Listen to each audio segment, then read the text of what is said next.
Today can be the turning point in your life by making a simple decision. Fundamental questions of navigation. Where am I? Where am I going? And how do I get there from here? I invite the leaders of our planet to ask themselves these three questions before they make any crucial decisions. But if you don't make decisions, you're going to stay right where you are. We are all map makers. We are in a time of transition. If we're going to change, we have to change the direction that we're going. Our planet needs leaders who know where they want to go. When we change the direction we're going, then we want to make sure we're going in the right direction.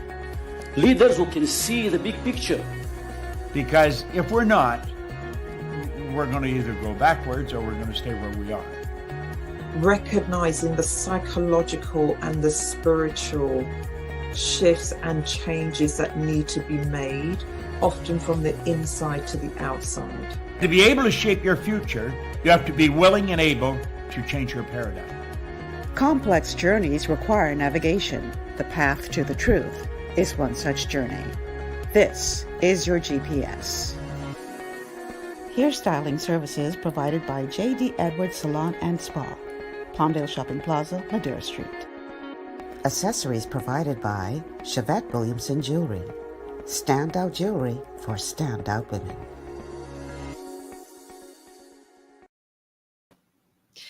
And good afternoon, everyone, and welcome to GPS Global Paradigm Shift on Global 99.5 FM. Michelle Malcolm in your company, and as always, it is a pleasure to be here today. Thank you so much for tuning in. I don't take it for granted that you're here because you could have tuned into any station, but you chose to be with us today. And for that, I say thank you so much for your support. So, today is a Wellness Wednesday. You know, every Wednesday we talk about something that relates to your health. And today is no exception. We're going to be talking about something today that is a very important part of maintaining health. Because as I say to my clients all of the time, you can take all the supplements in the world, but if you are not eating right, it's an exercise in futility. Because no amount of nutrition will outdo a poor diet. And I dare say that a big part of the reason why we are facing so many non-communicable diseases here in the Bahamas and around the world is because we have not mastered ourselves when it comes to what we are putting in our bodies. We always get alarmed when we hear someone who suddenly takes their life. But quite frankly, a lot of y'all committing suicide real slow by fork. Because you are on a daily basis putting things into your mouth that are slowly killing you. Bit by bit, bite by bite. And just so we set the stage before we dive into what the topic is today, the 12 bad foods. And you're not going to like me by the end of the show, but it is what it is. I can tell you the truth. I just want to set the stage for where we're at as it relates to non-communicable diseases. Non-communicable diseases account for 68% of deaths worldwide. This is according to the World Health Organization. 68% of deaths worldwide are on account of a non-communicable disease. Low and middle income countries are hit the hardest by this phenomenon. So what does that look like in terms of numbers? In the year 2017, there were 38 million deaths. 38 million deaths from a non-communicable disease. And by the year 2030, that is expected to increase to 44 million deaths. 44 million deaths. And again, the source of this information is the Global Status Report on Non-Communicable Diseases issued by the World Health Organization. So this is a major problem, not just in the Bahamas, but around the world. And in case you're not familiar with what a non-communicable disease is, we're talking things like heart disease, or kidney disease or hypertension or diabetes, all the stuff that we cancer, all the stuff that we are plagued with here in the Bahamas in alarming at alarming levels. Let me just break this down for you how serious this is. Again, according to the World Health Organization, non-communicable diseases, or NCDs, like heart and lung disease, stroke, cancer, diabetes, are the biggest killers worldwide, even more so in huge measure than COVID-19. And I know the focus around the world for the last 2 years has been COVID pandemic, COVID, I think is maybe number 3 or 4 on the list of the biggest killers worldwide. It's showing number 1. According to the World Health Organization, the biggest killers worldwide are non-communicable diseases: heart disease, lung disease, stroke, cancer, diabetes, kidney failure, etc. Get this. Every 2 seconds, someone aged 30 to 70 years old dies prematurely from heart or lung disease or stroke or cancer or diabetes, from a non-communicable disease. Every 2 seconds. That's a sobering thought. And I hope that by the end of this show, I will have convinced you that a big part of the problem is the foods that we are putting into our bodies. Now, we are already living in a very toxic environment. The world has become a very toxic place. There are a lot of environmental toxins that are already making it difficult on our bodies. So you have all of these environmental toxins you have to be concerned about. You have all of these genetically modified foods, if you're still eating them, that are damaging the body. You have depleted soils that you're not getting the adequate nutrition from the foods that you're eating, even if you're eating organic. You have the stresses of living in this modern day world that we live in that add to the stress of a person's life. And then you have the added stress of the pandemic. So when you mix all of that together, you have the perfect storm that is really excellent at making you and keeping you sick. But when you have all of those things that you know are beyond your control, and then on top of that, you add the factor of eating poorly, now you have really set yourself up to come down with one of these non-communicable diseases. And in most cases, they are preventable. So if you are a person who is committing suicide slowly by fork, I hope you listen to this show today and don't just take what's being said here with a grain of salt, because this is some serious stuff.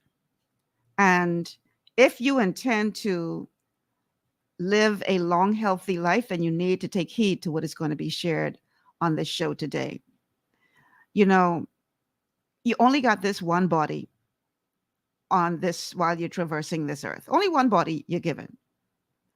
And to me, it just makes sense that you do what you need to do to take care of this one body, because whether you treat it well or not, as long as you have life, you're gonna have to live in that body. So if you treat it well, you have a good time. If you treat it poorly, you're gonna have a little rough road, because your body will betray you, and you might live longer than you expect. So you may have a lot of years of suffering because you didn't take care of your body. For those of us who are believers, you know, we what kills me is we like to talk about spirituality and, you know, honoring God and everything that we do. But how many of us are dishonoring God by not being good stewards of our bodies? Some of the most religious people in the world, some of the most holy and now people in the world are obese, walking around with all kinds of diseases. And I know that ain't the will of God. I never see in the Bible nowhere where it says, "Beloved, I wish above all things that you may be sick and be unhealthy." I never see that. So I know it's not God's will for you to be sick. It's not God's will for you to be obese. It's not God's will for you to have heart disease and hypertension and diabetes and kidney failure and cancer and all these other things that we are battling. So maybe, just maybe, we need to start to look closer at what we could possibly be doing to contribute to this problem that we're experiencing. Maybe, just maybe, we can do something to reverse these conditions. And those of you who follow my show know that I'm very, very, very big on nutrition. But my clients will tell you that equally as important as that discussion about nutrition is the discussion about what you eat. Because I will say it again, no amount of nutrition can outdo a poor diet or toxins. So I'm going to say some things on this show today you ain't going to like. I can tell you now, you ain't going to like me. Because there's some foods that y'all are eating every day that you think are good and healthy or that you just love that are really helping to keep you sick. And you have to come to the point where you make a choice. Is that food that delicious that it is worth you being sick? And if the answer is yes, carry on.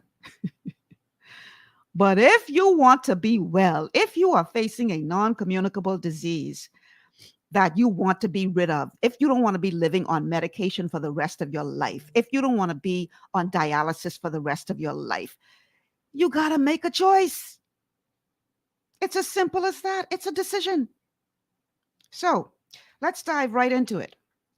Top of the list of the foods that you should never eat: wheat, barley, rye, and oats. Let's go to clip number 1. One of the biggest myths that's persistent in the popular culture of the 21st century is the myth of the whole grain. Wheat, barley, rye, and oats contain a protein called gluten. And gluten is bad for most human beings. Why? Because the gluten molecule is a protein made of amino acids which are daisy-chained together. And amino acids are essential nutrients. The body needs them, can't make them. Amino acids are essential for health.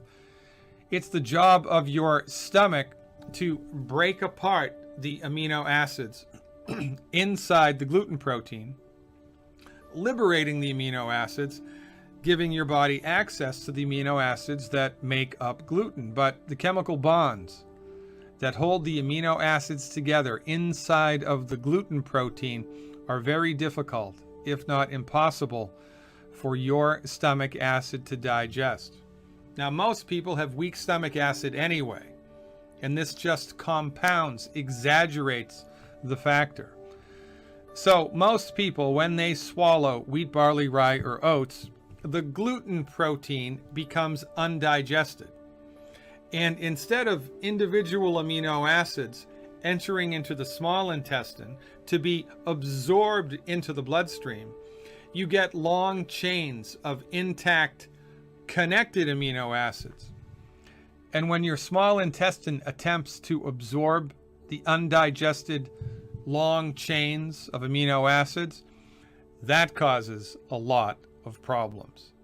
The tissue in the intestinal tract, which is responsible for absorbing nutrients, becomes damaged. It's kind of like if a vacuum cleaner with a bristle brush is trying to vacuum up a string of pearls. The string of pearls is going to jam up the gears. But if the bristle vacuum attempts to suck up individual pearls on the carpet, it can do that no problem. Similar circumstance here in the small intestine, which leads to one of life's greatest ironies. Consistent consumption of whole grains will hurt you. Not only does it hurt you directly by damaging tissue in the body, but it hurts you indirectly because the tissue that it damages is responsible for absorbing nutrients.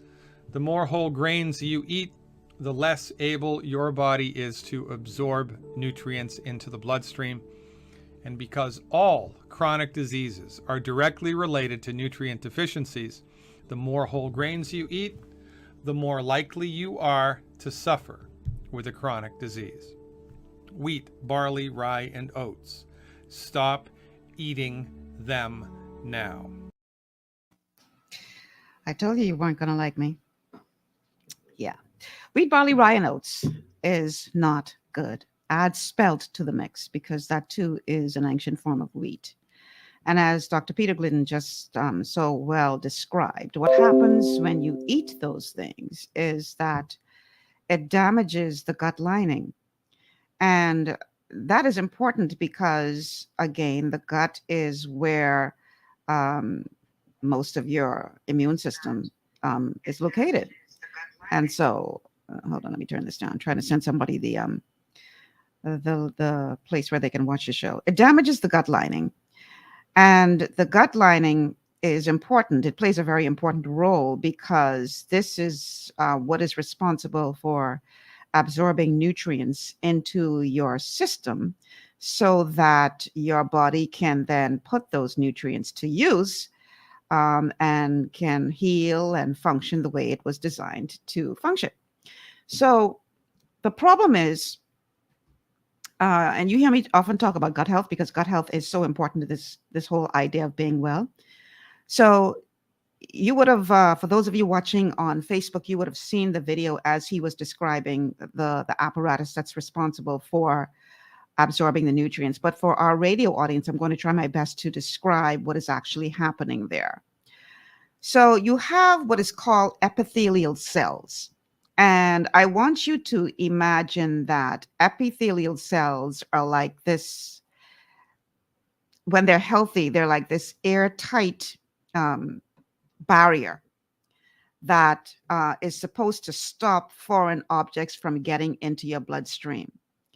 And on top of these epithelial cells are these finger-looking things called villi.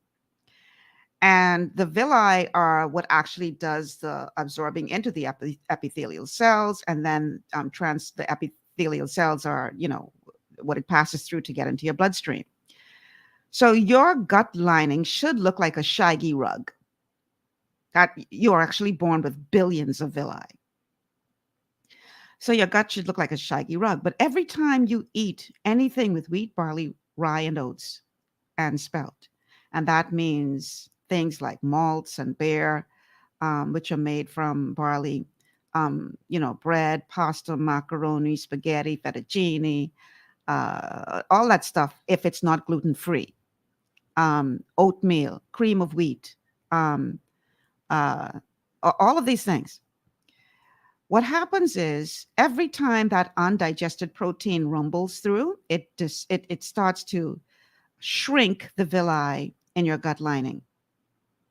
So people who have been eating gluten for 40, 50, 60 years, this is why the older folks have had a hard time with COVID, because their villi is pretty much gone. And so they haven't been able to absorb nutrients because, remember now, the villi, the little finger-looking things on top of the epithelial cells, are what are responsible for pulling the nutrients in. So every time you eat wheat, barley, rye, or oats, you are shrinking your villi. And you're making yourself a victim twice, because if you have no villi left, then you can't absorb nutrients. So now what happens is when the villi become, when they shrink and become damaged because of this undigested protein tumbling through your gut trying to become digested, your epithelial cells weaken. So instead of being these tight junctions, instead of being this tight barrier, your epithelial cells start to loosen up. And little microscopic spaces now start to become a reality. And the next thing you know, you are now absorbing things into your bloodstream that aren't supposed to be there. So this triggers a syndrome called leaky gut syndrome. And that is when the epithelial cells become so weakened that they no longer have these tight junctions. They separate. Now things get beyond the intestinal mucosal cells and start getting into your bloodstream. So now you have things like certain medications, you have toxins, you have food particles, you have pathogens. All of these things are now getting into your bloodstream. And obviously that is a bad idea, because when that happens, your body does what it's supposed to do. It sees these things as foreign matters that have somehow gotten past the barriers that they're supposed to not go past. And the next thing you know, you then start to have an autoimmune response because your body's defense mechanism kicks in and it starts to attack the enemy. But the problem is the enemy is your own body. So your body is attacking itself. So these things get into your bloodstream. Medications, stress can also damage your epithelial cells. Toxins, bacteria, certain food particles get into your bloodstream. And then it sort of enters it through your lymphatic system and gets to places where it's not supposed to get to, and then your immune system kicks into gear and you start to put up a defense. This is what leads to systematic inflammation. Systematic inflammation, meaning your whole system now is subject to inflammation, and that's a bad idea, people. That then leads to autoimmunity diseases, so things like lupus, arthritis, all because you can't put down that bread. Next thing you know, you start having food intolerances. So you hear people say, "Oh, I don't know what happened. I used to be able to eat this, but now I can't. It's given me a allergic reaction." Most of the times, I'd say 99% of the times, if you have some kind of food sensitivity or allergy, it's because you have a gut problem, a digestive problem.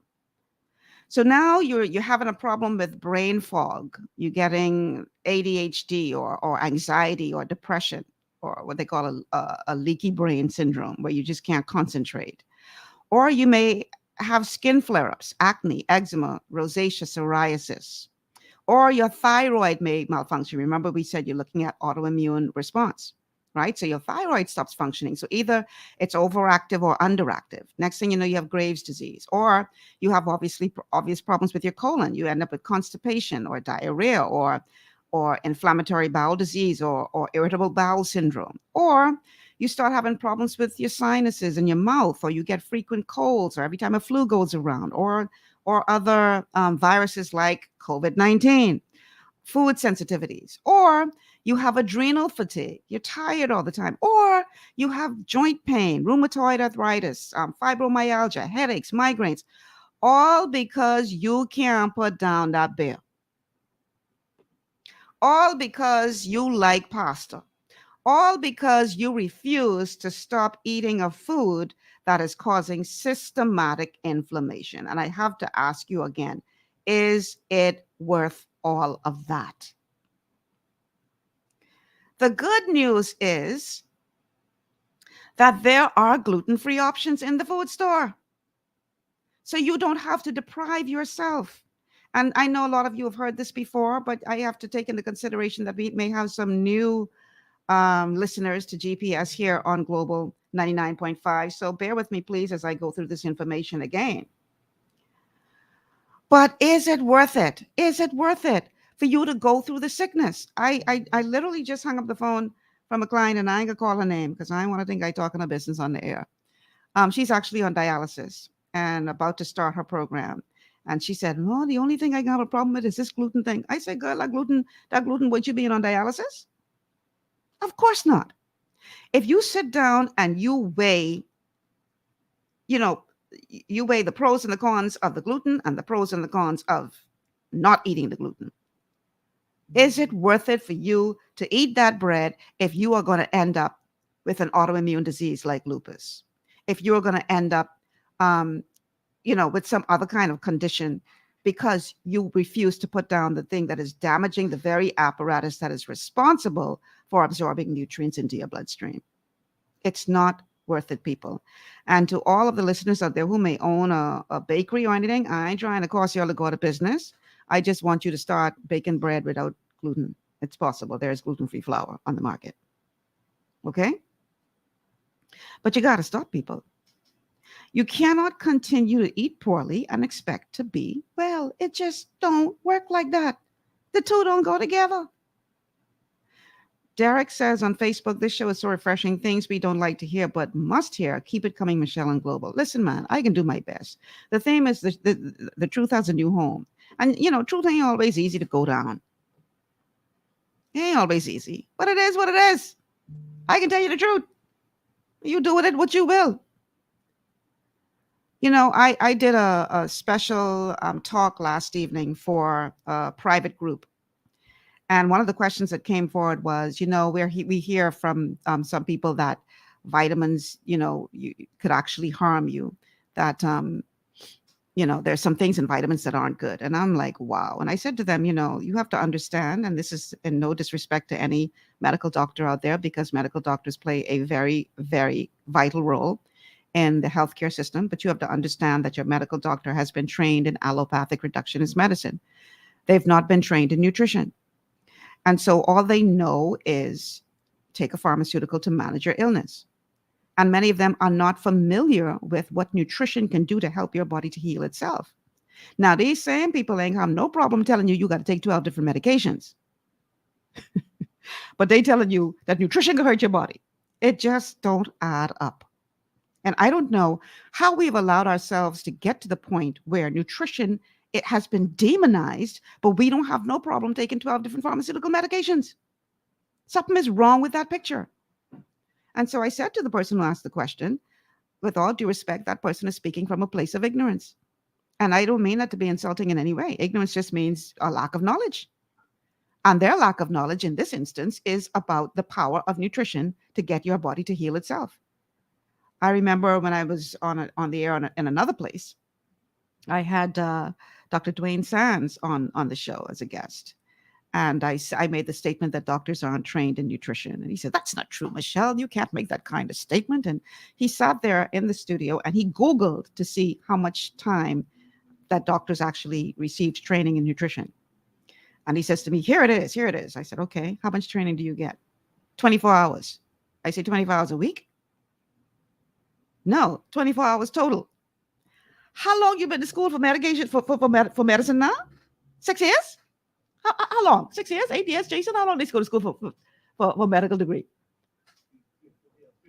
No, man, more than 4 years. I mean, a general degree is 4 years. When you're talking, you studying medicine, you're talking years. And all that time you get 24 hours of training in nutrition? I don't call that training. I call that skimming over. So understand, people, that you have to protect your gut, because your gut is responsible for absorbing nutrients. And if you're having gut issues or any of those other issues that I mentioned, you're not absorbing nutrients. And if you're not absorbing nutrients, as I said to the person who asked the question last night, I could guarantee you're sick. And if you ain't sick now, you're heading towards being sick if you're not absorbing nutrients, because your body needs nutrition in order for it to function the way it was designed to function. So wheat, barley, rye, and oats, and spelt. I hate to be the bearer of bad news. It is what it is. Thank you, Derek. Derek says it was a great presentation last night. I appreciate that. It is what it is.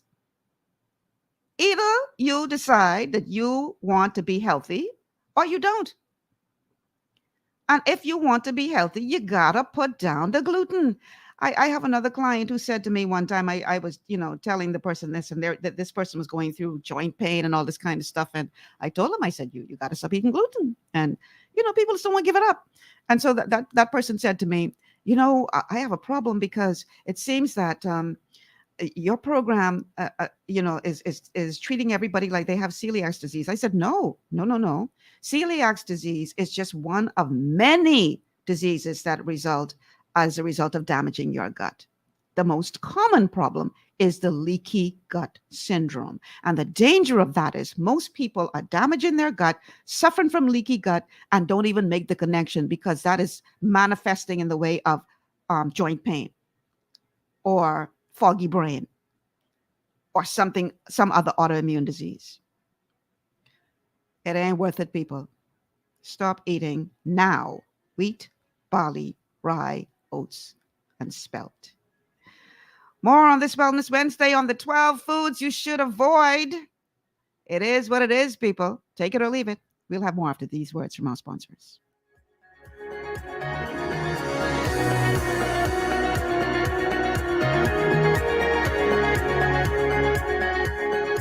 Grab your team this Super Bowl Sunday. Real fans only. Understanding your microbiome, also known as your gut ecosystem, can change everything you thought you knew about nutrition, digestion, immunity, and metabolism. Keeping your gut ecosystem healthy and balanced is essential. Ultimate Microbiome by Longevity was specifically formulated to optimize this ecosystem. It provides the advanced support your gut needs through prebiotic, probiotic, and postbiotic supplementation. Our unique blend of probiotics includes Lactobacillus and Plantarum, healthy bacteria that can help prevent harmful bacteria from taking over your gut. Increasing your gut's population of beneficial bacteria creates a more balanced gut microbiome, which has been shown to aid in weight loss, skin health, sleep, mood, and may even help with seasonal allergies. Ultimate Microbiome also promotes the production of postbiotics. Postbiotics are key to help regulate your gastrointestinal health. To enhance digestion, Digizyme Multi-Enzyme Complex, a blend of 5 specific enzymes, has been added to Ultimate Microbiome. It can help break down food so your body can better absorb nutrients. Plus, we've added our proprietary I-26 Hyperimmune Egg Powder to aid in the elimination of disease-causing gut bacteria and help your body balance its immune response. Ultimate Microbiome, the scientific, proprietary, and holistic approach to gut health that helps optimize your body's entire gut ecosystem. To learn more, contact your Longevity associate. Welcome to Sunshine Auto, the hardest place on the planet for a rims, paint, and tires. We are your auto superstore for rims, Lexani, Azaras, Trueform, Western, Lux, Fuel, Tracklight, Tough, Rough Racing, Velocity, Mud, all-terrain, and low-profile tires, cars, homes, and commercial window tinting. At Sunshine Auto, we put God first and customer is king. Blessed love. To stay healthy, it's crucial to make sure you get the nutrition you need every day. But it's difficult to get all your recommended vitamins and minerals from food alone. Even in the United States, 94% of people are deficient in at least one nutrient. Beyond Tangy Tangerine 2.0 by Longevity is a simple, convenient, and affordable way to help your body get the essential nutrients it needs. It's an advanced plant-driven multivitamin mineral complex that contains certified organic whole foods, trace minerals, and antioxidants. BTT 2.0 supports your body's natural defense system with a proprietary blend of energy-boosting and body-loving nutrients, plus prebiotics, probiotics, amino acids, and enzymes that support digestion. With an unusually high ORAC score of 8,000, you get even more antioxidants to help combat free radicals that can cause damage to your cells. But to get the most benefit and value from any multivitamin, your body must be able to break down the nutrients so you can fully absorb them. Otherwise, they'll just pass through your system without doing any good. Beyond Tangy Tangerine 2.0 was specially formulated with synergizing cofactors to ensure you get maximum nutrient absorption. Beyond Tangy Tangerine 2.0 is the easiest way to give your body the balance and complete daily vitamin mineral supplement it needs for optimal support of your overall health. To learn more, contact your Longevity associate. This portion of GPS is brought to you by Tiki Bikini Hut at Junkanoo Beach. Great food, cool tropical drinks, and family fun in the sun. And welcome back to GPS Global Paradigm Shift on Global 99.5 FM. Michelle Malcolm in your company on this Wellness Wednesday. We are talking about the 12 bad foods. And yeah, you ain't gonna like me after this show. It is what it is. I just trying to help save your life, man. We got to stop committing suicide by fork slowly. So if you have a question, the telephone number is to call 326-0271, 326-0271, 326-0271, or 326-0272. 326-0272, 326-0272, our WhatsApp number 824-9952, 824-9952. If you have a question about any of the products that are advertised here, WhatsApp us at 824-9952, 824-9952, or 805-6430, 805-6430. Just type products and we will get back to you. Or if you want to, learn more about how you can be evaluated to understand where you are at with your health, just send us a message and we'll get back to you as soon as we can. So, first part of the show, we dealt with those pesky whole grains. Now, this next thing, if you stayed on long enough to hear this, I know plenty of people can say, that's it, I go on. Let me turn to somebody else because I on her run. But hey, I just bringing the information to you, man. You do with it what you want. Bertha is laughing. Bertha says, I like that, committing suicide by fork. Yeah, boy, there plenty of killing ourselves slowly but surely by the foods we put in our mouth. Suicide by fork, real thing. And this next one especially, this next bad food especially, we here in the Bahamas are notorious for consuming. And there is no coincidence that we are also notorious for the level of cancer that we're suffering from, that the level of the level of heart disease, of kidney failure, of all these other non-communicable diseases that are plaguing this country, because we eaten this next food. Let's go to clip number 2. Next on the list, oil and fried food. Oil oxidizes. If you look at an olive oil bottle, a canola oil bottle, a flaxseed bottle, any type of oil in a bottle, between the top of the oil and the top of the bottle, there's an air gap. Air contains oxygen. And as the oil sits in the bottle, it is becoming oxidized. The longer it's in the bottle, the more oxidized it becomes. And when you pour that oil onto a cooking surface, a fry pan or a wok, for instance, you heat the oil, it oxidizes within minutes. When you introduce an oxidized substance into the human body, you create inflammation. Inflammation, low levels of low-grade, constant inflammation, which, again, like the straws that broke the camel's back, add insult to injury. And it's only a matter of time until your system can't handle that anymore and something breaks. When you fry food, this process becomes accelerated remarkably. Oil heated in a fryolator creates a molecule in the food which is fried called acrylamide. So when you deep fry a piece of chicken, deep fry a potato, deep fry anything that has a protein in it, acrylamide is formed. What's wrong with acrylamide? Well, I thought you might never ask. It's carcinogenic. Now, when you look at a map of the United States, county by county of life expectancies, the people in the United States that have the shortest life expectancies live in the South, the old Confederate South.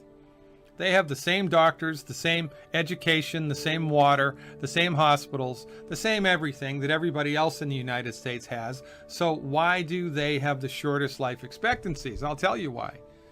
Because in the United States, in the South, below the Mason-Dixon line, fried food is a religion. Fried food for breakfast, fried food for lunch, fried food for dinner. It's just part of the cultural ethos. The more fried food you eat, the shorter your life will be, because you're introducing cancer-causing substances, inflammatory-causing substances into your body all of the time. And that's not a good idea. I know that Dr. Oz told you to drink olive oil, but Dr. Oz is a medical doctor trained in cardiovascular surgery. If you are attempting to understand the meat and potatoes of medical nutrition, no oil in a bottle. That means no salad dressing, no cooking oil, certainly no fried food. I don't even want you to be downwind of fried food. Eliminate them completely. On salads, you can use vinegar, you can use lemon juice, you can use salt and pepper. And now at health food stores, you can find salad dressing which is oil-free. And if you'd like to cook something in a fry pan, no harm, no foul, use butter or lard, not Crisco. Lard is rendered animal fat, rendered goose fat, rendered duck fat, rendered pork fat, rendered beef fat. Like the French, cook with lard, cook with butter, use salt, live long and prosper. Yeah, okay. No oils. which also means, by the way, no mayonnaise, because mayonnaise is nothing more than oil and eggs. And, you know, when you make up your mind that you're going to eliminate something, you can get creative. I decided, okay, cutting the oils out. So how do I, because I love salads. Okay, what do I put on my salad? And I Googled oil-free salad dressing recipes. And so many different recipes came up. I was like, oh, wow. And so I haven't bought salad dressing now in a good year, maybe. And I make my own salad dressing. All kinds of recipes out there. I'll give you all one for free. This is my favorite one. Get yourself some balsamic vinegar. Now, it just so happens that Longevity has this whole line of seasonings, and they have these deliciously flavored balsamic vinegars, like some with strawberry flavor or all natural, maple or pomegranate. They have a whole line. So I get me some flavored balsamic vinegar, maple syrup. You can use apple cider vinegar as well, because I ran out of the fancy ones, and I bought some apple cider vinegar the other day, and it works just as well. Or even distilled vinegar. But you get yourself some balsamic vinegar, maple syrup, and brown mustard. That's it. You could add, if you want to, you know, a little seasonings to that. But those three ingredients are the main ingredients. And you could say, well, how much? You play around with quantities until you get it to the taste that you want it to be at, where it's not too sharp and not too sweet. But just those three ingredients works. Balsamic vinegar, maple syrup, and brown mustard. Delicious. Delicious. You could make enough that you could put in the fridge, like you would any salad dressing that you buy out of the food store. And you have it there every time you make your salad. You run out, you make some more. That's just one of many recipes that are out there online on how to make oil-free salad dressing. Now, luckily, there's this wonderful invention called an air fryer. Because a lot of people, when I say no fried foods, they look at me like I just cursed them, or like they want to fight. How you expect me to live without eating fried food? You could fry the food, just don't fry it in oil. So get yourself an air fryer. Wonderful invention. Or what I do, I oven fry. Okay, and in my oven, I have made obviously fried chicken. I have made croque conch, oven fried, no oil. Fish, whatever you fry, do it in the oven. Seasoned fries. What do you call it? Onion rings, all of that stuff. Gluten free, of course. Just oven fry.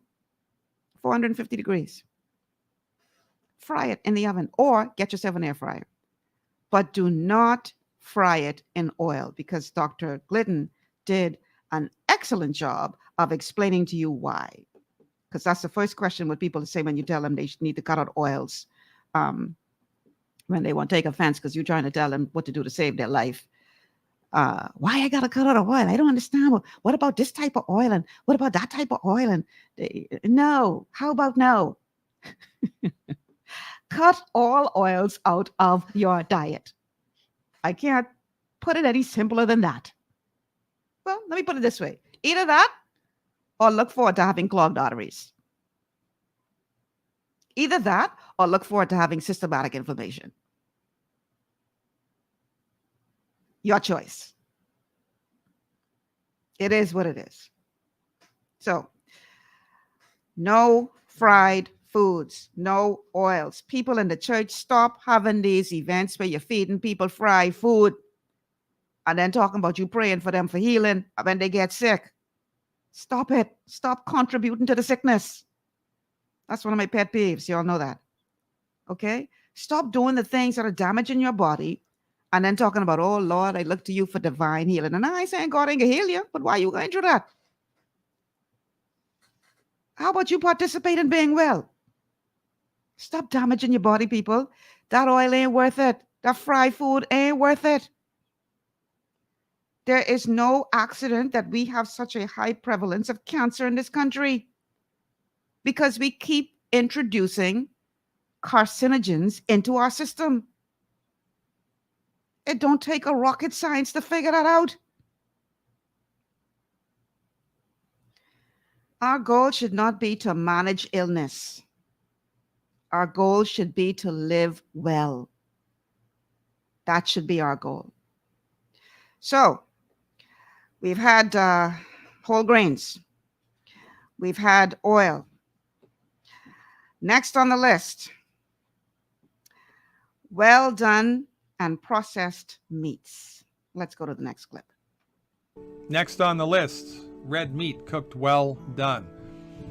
You will read research every once in a while that relates directly the consumption of red meat to higher incidences of cancer, especially colon cancer. Well, our argument is it's not the meat.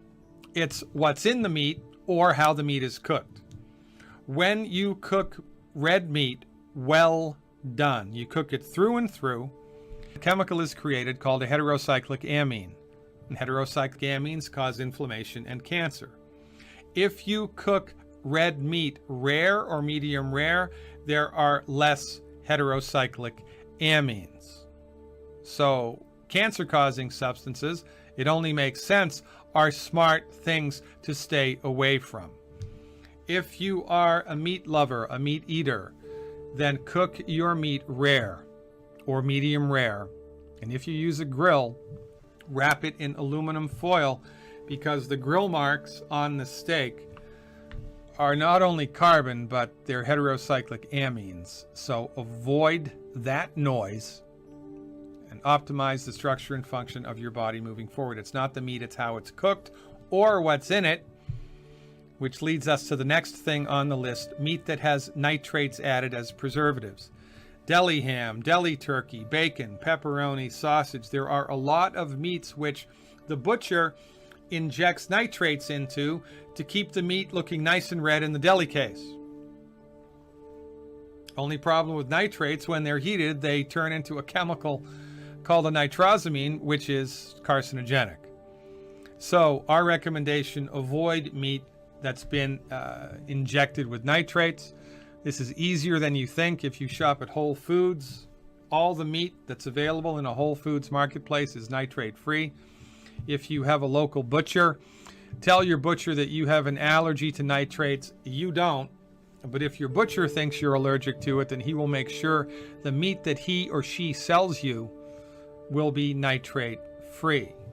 No nitrates, no cancer, no inflammation. Get it? Got it? Good. Get it? Got it? Good. No nitrates and nitrites. And no well done red meat. Now, Claudette is saying that as for me, I put away all meat out of my diet. That's perfectly fine. Okay. This is not saying you have to eat red meat. This is just for people who do eat it. Just make sure that you're not overcooking it, because if you're overcooking it, then it becomes a problem for you. Now, as it relates to the processed meats that are free of nitrates and nitrites, just make sure that you become an expert at reading labels. So when you go into the store, if you want to get, say, bacon, make sure you read those labels, that it says nitrate and nitrite free, no preservatives. Make sure you see that on the package, because if you don't, then that means it has nitrates and nitrites, and that means it's cancer causing. And also be careful, because for whatever reason, they put gluten in some of those products. So also look out for gluten. Make sure that it says gluten-free as well. Why they need to put gluten in these things, only God knows. You have to become an expert at reading labels to make sure that they're not hiding stuff in the foods that you don't expect them to be in. And they do that a lot with gluten.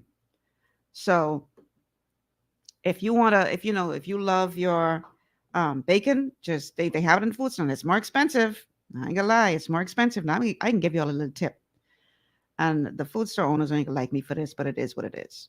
So if your food store restocks on a Thursday, which I think they still do, that's when they put out all of the new items that arrived for the week on a Thursday, then maybe the best day for you to go to the food store isn't a Saturday, when most people do. The best day for you to go and shop may just be a Wednesday. Why? Because they got to mark down some prices to make room for the new stuff that they bringing in on Thursday. So the best time for you to buy some of these high price items, particularly if they're perishable, is on a Wednesday, because they have to mark them down to make room for the new ones. So definitely these things are going to be more expensive than regular, without a doubt. Without a doubt. If you're going to be buying nitrate and nitrite-free food, look to spend a little bit more. And I know things are already expensive in the food store as it is. But I say all the time, it may be more expensive up front, but it ain't as expensive as dialysis. It ain't as expensive as some treatment for cancer. What you call it? What's the thing? Chemotherapy. It ain't as expensive as open heart disease or open heart surgery. Right? So you pay a little bit extra up front, but you save yourself a lot of money and heartache in the long run. But you have to become an expert at reading labels. Bertha says, Michelle, you got me reading every label when I go to the grocery store. You better, because there's high things in these foods that you don't expect to be there. And you think you're doing well and wondering why you ain't getting better because you think you're eating right, but they hiding these things in the food you're eating. And you got to be very careful that you're not taking, especially gluten. Oh, they just hide gluten in plenty of things, but you don't expect it to be. And things like ketchup. Why you got to put gluten in ketchup? Why? That don't make no sense, but it's there. So you have to read labels to make sure things like gluten and corn syrup, high fructose corn syrup, which we're going to hear a bit more about in the show. You have to be, vigilant to make sure that these things aren't sneaking into your diet. Okay? So when it comes to eating gluten-free, if it does not specifically say GF or gluten-free on the package, do not eat it. Because that means it has gluten. I'm talking specifically about wheat, barley, rye, and oats products. And I hear people say all the time, oh, what about steel cut oats? Because people love their oats, they love their oatmeal. I say, I get what that got with. It has gluten, don't eat it. I have a client who just the other day, gone listening to somebody else who tell him, oh, you can eat old-fashioned oats. Oh, go on then. When I turn back on them. I have clients who the acid reflux is so bad, they could not sleep lying down. That's how damaged their gut was. Don't let yourself get to that point because you can't stop eating macaroni and cheese. Is it worth it? I have never tasted a piece of bread that tastes that good for me not to be able to lay down and go to sleep at night. I got to be sitting up to sleep. Is that worth that? And if the answer is no, then do what you got to do. Stop damaging your bodies because it's the only one we got. So we have to take better care of our bodies. And again, a big part of this conversation is what we're putting into our bodies. Is that a caller for the show? Caller, welcome to GPS. Hello, caller. Hello, Miss Michelle Malcolm. How you doing today? I'm wonderful. You sound wonderful. Thank you. And you speaking on health. So I know that you're in good shape because you are a beautiful woman. Thank you. And I want to congratulate you for coming back on there because we did miss the paradigm shift. Thank you so much. But one of my main purpose for calling the show, listening to all the good recommendations, is to me it sounds like you and that doctor coming totally contrary to the Bible. I mean, as it relates to like good food, How so? wheat, like the wheat and the tares. Because wheat is always considered to be good. Okay, can I explain that? I see what you're saying because back in the biblical days they used to eat those things. Can I explain that? And I also heard Wait, you say, before you go on, let me explain that. I want to explain that point because you're right. Back in the days, they ate wheat and barley and all that kind of stuff. But here's the challenge. Back in the day, they didn't have genetically modified foods. oh, okay. see They what were you're saying. natural as God designed them. You today would be hard pressed to find any wheat, barley, rye, and oats, and soy and corn, which we're going to get to, that have not been genetically modified. So it's Oh. not the same as what Jesus picked in the field when he was walking through the field. No, it's not the same thing. Okay. Okay, now what's the next point? And I also heard the doctor said that when you cook the meat, don't fully cook it fully. Always do it rare. That's totally contrary to what we know to be healthy eating. You know, if you don't cook the food properly, if you eat it rare, you more liable to get sick. My because producer just asked me the same question. So ain't properly. if that was true, caller, how come we so sick? How come we so sick if that's true? Because we cooking our meat until we cooking that straight through. How come we still sick? Yeah, that's a point. Just because this is something that we have traditionally done doesn't mean that it's right. Yeah. I remember when they were telling us eggs were unhealthy and they had people throwing away egg yolks and only eating egg white because egg was unhealthy. Now they realize egg is the perfect food. So just because this is something that we have traditionally done or it's a part of our culture doesn't mean it's right. That's why we sick. Because we keep doing the same thing that we think is right because it's our culture. It won't make you sick. Now, we're not talking about things like chicken, which have a problem with salmonella. You better make sure you're cooking your chicken through and through. We're talking about red meat specifically. Yeah. Okay?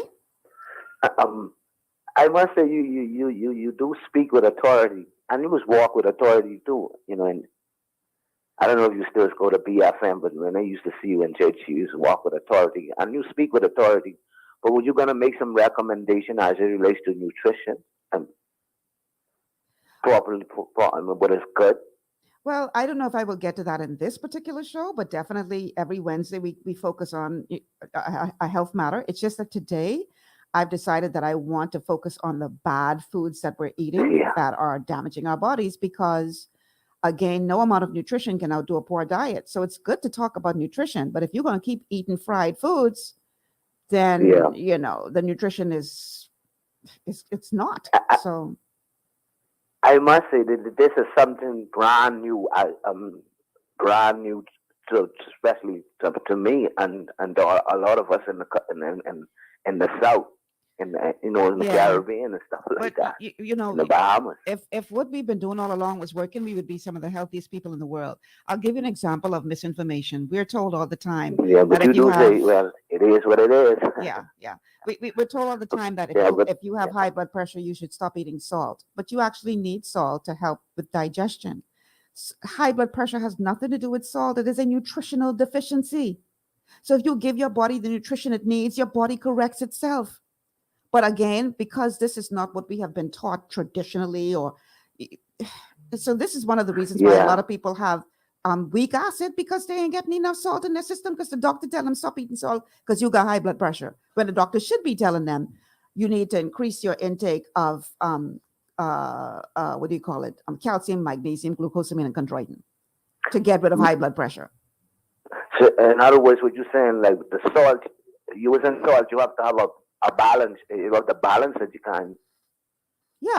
Let it be too salty. No, we're not talking about being too salty, but the point is you can't completely eliminate salt from your diet because that affects your digestion. Oh, okay. But they're telling you, oh, you need to do this because of your high blood pressure. That you can heal high blood pressure with nutrition. But again, you know, my people perish by lack of knowledge. Yeah, but one thing when Jesus Christ did say, we are the salt of the earth. So I always thought salt was important. It has some very important minerals in there that, you know. But anyway, listen, thank you for calling. We got to take a break. And thank you for taking my call. No worries. Glad to have you on the show. Thank you so much. All right, let's take this quick break. We are talking today on this Wellness Wednesday about the 12 bad foods that you should run from. And don't tell me, oh, I cutting back on it. I just ask people who tell me that all the time. You could be a little bit pregnant. Either you're pregnant or you ain't. Either you eating these foods or you ain't. We'll be back with more on the other side of the break. Stay with us.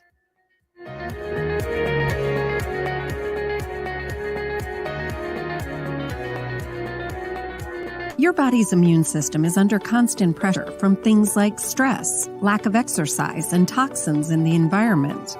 It's crucial to be proactive and support your immune system with the nutrients it needs to function effectively.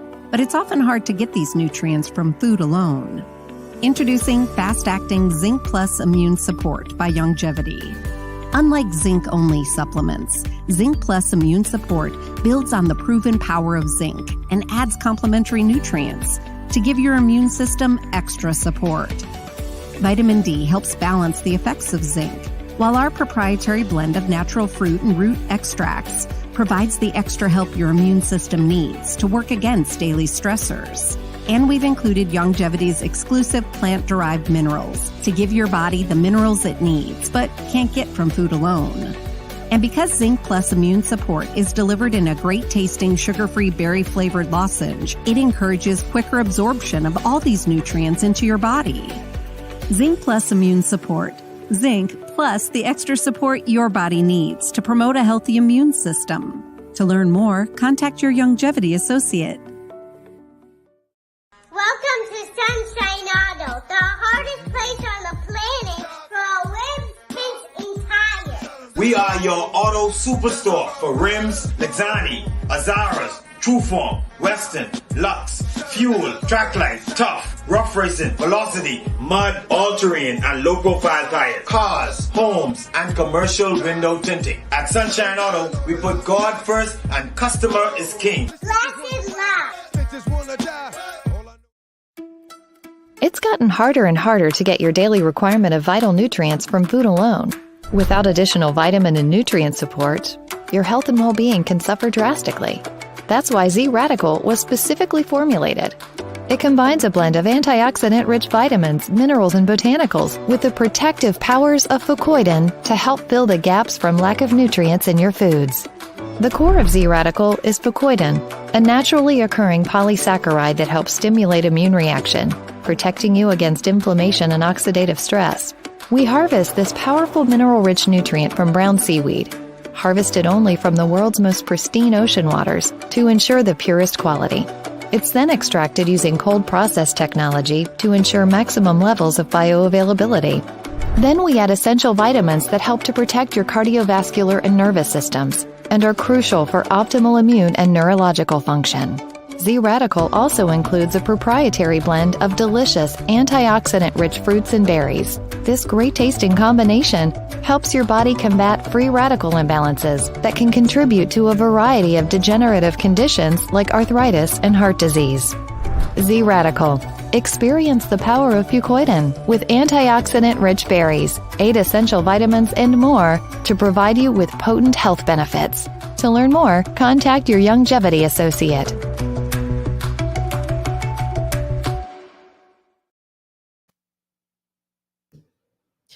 And we are back. Welcome back to GPS Global Paradigm Shift on Global 99.5 FM. Michelle Malcolm in your company. Always a pleasure to be here with you. And today, on this Wellness Wednesday, we're talking about the 12 bad foods that you should never eat. Our telephone lines 326-0271.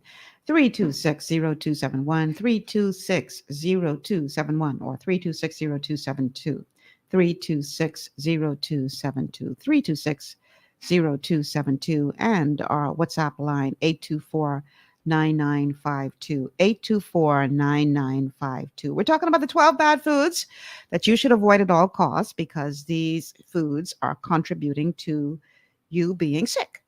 And so if you want to get well, you have to say so long, bye-bye, perhaps to some foods that you know and love. But the good news is that there are alternatives. So it's just a matter of switching brands. I still enjoy bread, I just buy gluten-free bread. I still enjoy my crackers, my tuna and crackers, or my cheese and crackers. I just buy gluten-free crackers. I still make my baked goods. I just buy a gluten-free flour. So I still enjoy fried chicken, and I dare say that the fast food fried chicken ain't got nothing on mine, which I fry in the oven. I still enjoy a wonderful, healthy salad made with my own salad dressing that is oil-free. You can do this without a disruption to your life. I'm telling you, it's not that hard. Unlike 5, 6, 10 years ago, where you were hard pressed to find something in the food store that was gluten free, and what you did find tasted like cardboard. The gluten free movement has come a long way. And there are lots of items in the food store now that are gluten free cereals, gluten free. I mean, it's in there. And so you can actually do this without feeling deprived. You can go without oils. I'm telling you, you can do it. This is not that hard. It's just a matter of making a decision that this is what you're going to do. So now the next one is an interesting one. Let's go to the clip, because when people hear this, they're often very surprised that this is a problem food. Let's go to the next one. Next on the list, the skins of baked potatoes, yams, or sweet potatoes. You know when the skins get nice and crispy because they're twice baked or thrice baked, right? Well, the skin of the potato, when it gets crunchy and crispy like that, is loaded by virtue of the heating process with heterocyclic amines. Heterocyclic amines, now you know, cause cancer and inflammation.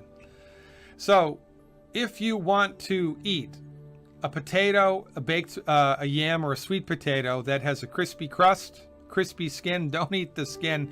You can eat the potato part, but not the skin. If you'd like to eat the skin, then you can boil the potato, yam, or sweet potato, or put them in a crock pot. When the skin is crunchy and crispy, you must not eat it. I mean, if you breathed in asbestos every day, it's only a matter of time until you get mesothelioma, right? If you work in a coal mine without a mask, it's only a matter of time until you get black lung. So stop eating food that's gumming up the works. Stop eating food that's hurting you. And you're going to go a long way towards supporting and promoting your body's ability to fix itself. Okay, so yeah, you don't want to do the baked skin of a potato or yam because of reasons he just described. So again, if you're going to bake your potatoes or oven fry your potatoes, just peel it first. And if you want to eat the skin, because there's a lot of nutrients in the skin, then boil the potato. Just as long as you are baking it, don't eat it because it becomes a carcinogen. So I have somebody who sent a message that says the government needs to incorporate more health education in the schools. Children should have more physical activity. In terms of adults, many people sit at desks and eat greasy foods. Healthy foods in this country are super expensive, averaging $15 per meal. Government needs to help make certain foods like berries, greens, mushrooms, nuts, and seeds affordable. It is more expensive to buy healthy foods. It is. But it is not as expensive as becoming ill and what you're going to have to go through to try to manage that illness. And so, again, what I recommend is that, farmers markets are a great source to get produce that is grown locally. Make sure you get to know your farmers, so you're making sure they ain't bringing things in on the sly from another place. But you want to get real food that's grown locally. So farmers markets are a great resource. The Produce Exchange, the BAIC Products Exchange is a great resource as well. And their prices are very, very affordable. I mean, a fraction of what you would pay in the food store for the same items. Now, it's seasonal, but that's a good thing, because if it's seasonal, then I know that that's the season it's supposed to be in. So if you see something being sold in the food store that's out of season, then you should question whether or not that's a genetically modified food. Okay? So check out your farmers markets, check out the Produce Exchange, and pool your resources together if possible with family members, your neighbors, whatever. Pool your resources together, buy in bulk, and then just share it around. But there are ways to get the food cheaper than just going into the food store with your little $20, $30, because it ain't gonna go far. It ain't gonna go far at all. So you gotta listen. When it comes to your health, you need to take responsibility for your health. Okay? You need to take responsibility for it. And you can't rely on someone else to be in charge of your health. If you are not willing to do what you need to do to be healthier, then it is what it is. It's got to be your choice to eat healthier, to do what you need to do to stay healthy. There is no reason why we should be this sick as a nation. Very, very sick as a nation. I mean, really sick. And a lot of it has to do not with our color. Dr. Joel Wallach has written a book called Black Gene Lies, because they would tell you, oh, that's because you're Black. No, that's not because of your color. It's because of your culture, because of what you're used to eating, and because your Grammy ate it, and because your mommy ate it, and now you eating it, and you think it's okay. No, it's the culture that's the problem. I have somebody who sent in a message via text, says, I'm in Crooked Island, name the bad food that you mentioned a few minutes ago. Well, this whole show has been about bad foods. The first are foods containing gluten, wheat, barley, rye, and oats, and spelt. The second was oils and fried foods. The third was red meat cooked well done, and processed meats with nitrates and nitrites. And then just recently we heard of potato skins that have been baked in the oven. We have a caller on the line. Caller, welcome to GPS. You need to turn, good afternoon, Miss Malcolm. Turn your radio down, please. Yeah, good afternoon, Miss Malcolm. Hi. Yeah, I thought this was a rebroadcast. That's why I really wanted to chime in. And this is a great information. I thought it was Dr. McCullough, but the thing is, you must bear in mind, I like how you stress the fact about the metals, right? Sodium, calcium, magnesium, potassium. Mm-hmm. And so they play a role. It is the chlorine side of the sodium chloride compound that actually facilitates digestion. But the fact that most people didn't do chemistry, right? The electropositivity or negativity of the metals, those are metals when they exist by themselves. Sodium is a metal, potassium, calcium, those are metals. So they are highly active. So automatically when they hit the human body, they form compounds, calcium chloride, calcium carbonate, etc. Mm-hmm. And so they have to be in the cell and in the blood in order to create the homeostasis. So if you have more sodium in the blood, then the fluid, the intracellular, extracellular movements, it will move towards the blood. If the cell needs fluid, then it will move towards the cell from the blood. And so that's where the homeostasis lies in. So I was just calling to really congratulate you on that, because a lot of people have heard that same narrative that the salt causes the high blood pressure, and they often say don't use the salt.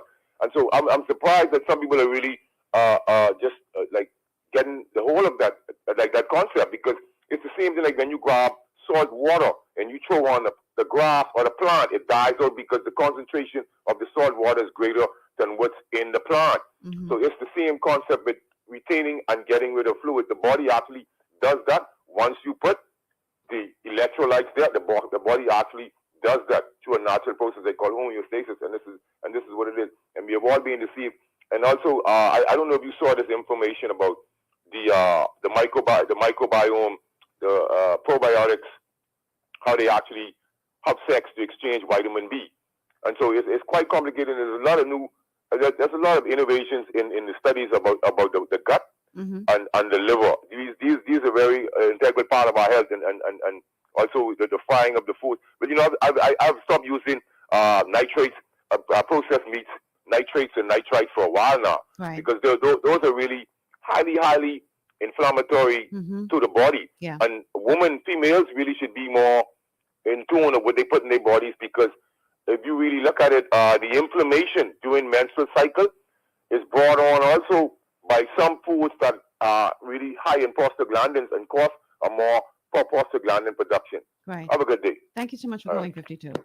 you really have to be careful of the inflammatory foods because those inflammatory foods are doing damage to your system, whether you realize it or not. So you may say, oh, it's okay for me to eat pepperoni or, salami or, hot dogs or whatever, and it don't do me nothing. You think it ain't doing you nothing. But trust me, that's causing damage. And, you keep eating these foods years, and then later on the line, you come down with some disease, and then you want to blame the doctor for putting the disease on you. And you ain't want to take no responsibility for the garbage you've been born in your system all them years. Come on, man. Let's be real.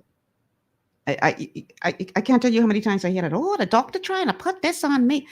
Doc, why you blame the doctor for your irresponsibility? You don't eat all the foolishness, and now you want to blame the doctor because the doctor tell you you got a disease, which you work very hard to get. Stop blaming the doctor for your lack of discipline or lack of knowledge, because some people just don't know any better. Some people just don't know any better.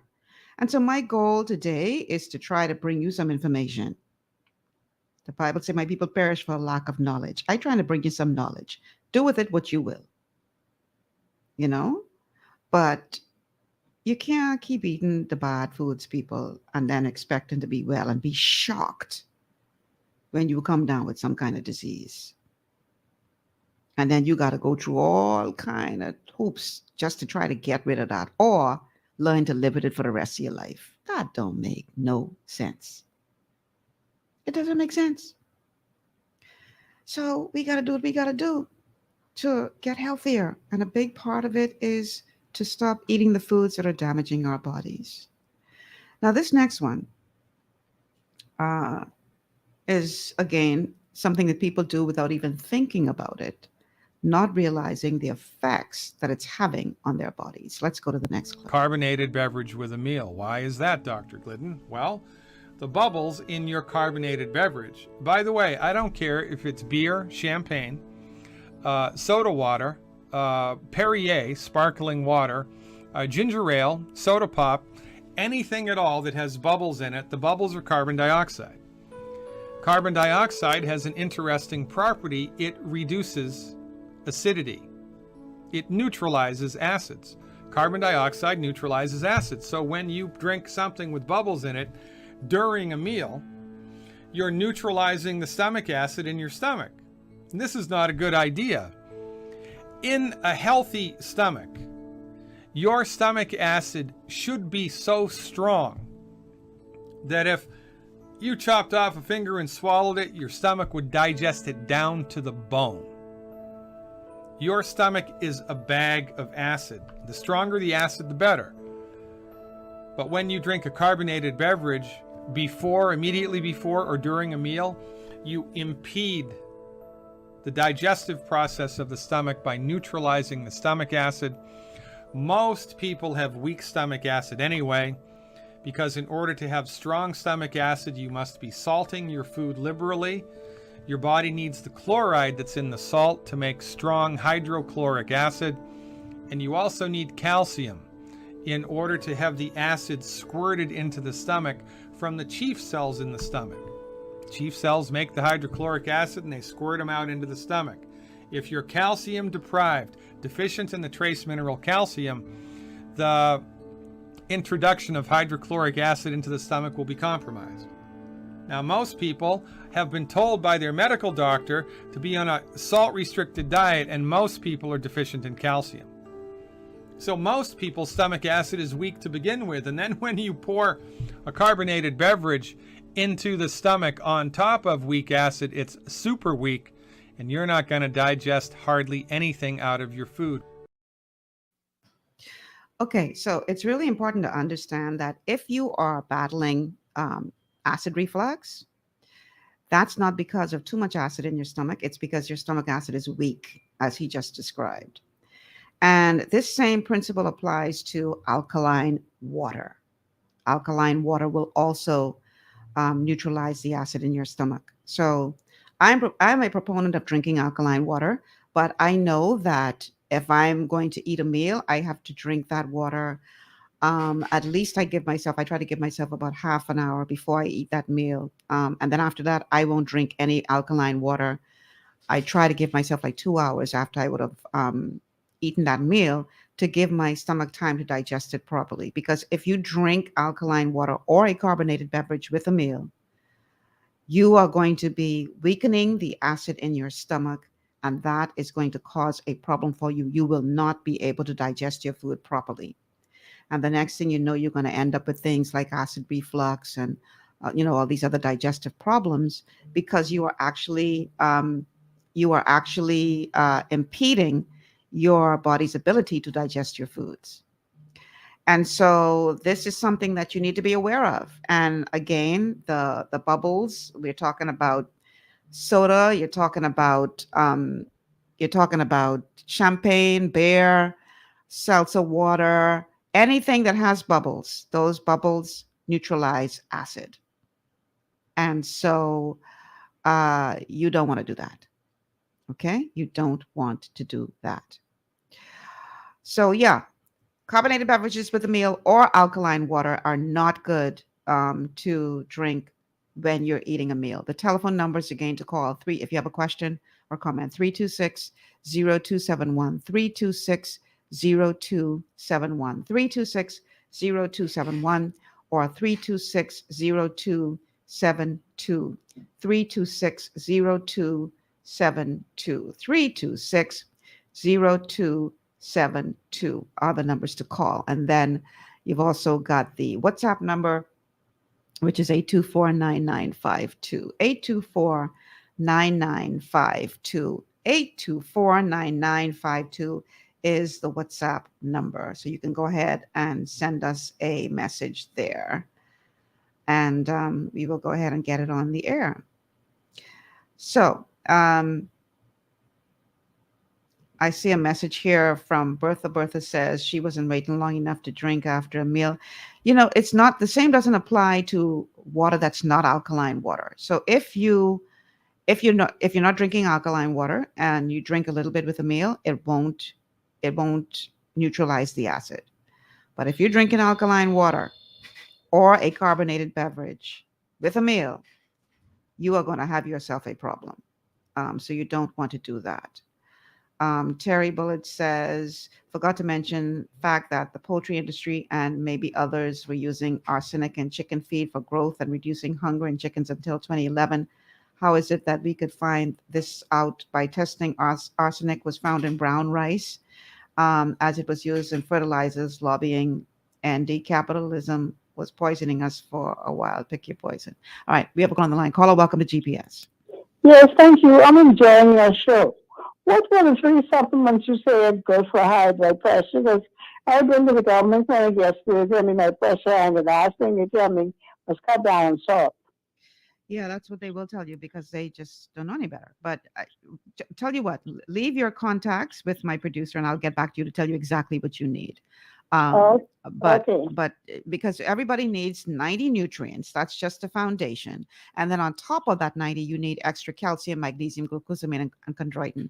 But it can't be where you just go to the store and buy calcium, magnesium, glucosamine, and chondroitin, because you have to make sure that the nutrients that you are getting are plant-derived nutrition, which is different from many of the over-the-counter products that are sold, because they are made from minerals in their raw state, and your body can't assimilate it. Your body can't break it down. It's not about what is on the label. It's about what your body can absorb. And we go back again to the gluten. This is why it's important for you to protect your gut, because you need to be able to absorb those nutrients. And if you are consuming a vitamin that's made from minerals in its raw state, the absorbability rate at best is only about 10%, if that much. So we have a lot of people who are taking vitamins and it's literally passing right through them because they can't absorb it, because it's not in a form that your body can break down. So it's important that you go with plant-derived nutrition, because that's what your body can absorb. And you want to find a good source of plant-derived nutrition. I personally am a proponent of longevity products, and I know that their absorbability rate is up to 98%. So when you take that, you know that you're absorbing that.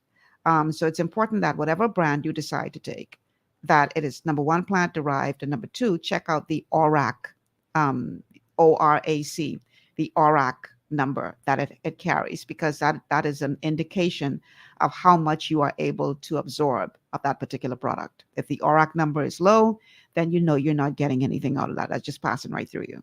Okay? But it's not salt that causes high blood pressure. It's not salt. And I know that that's what you will be told, because that's what they tell us. But you got a lot of people who cut out all kind of salt and they still having problems with the pressure.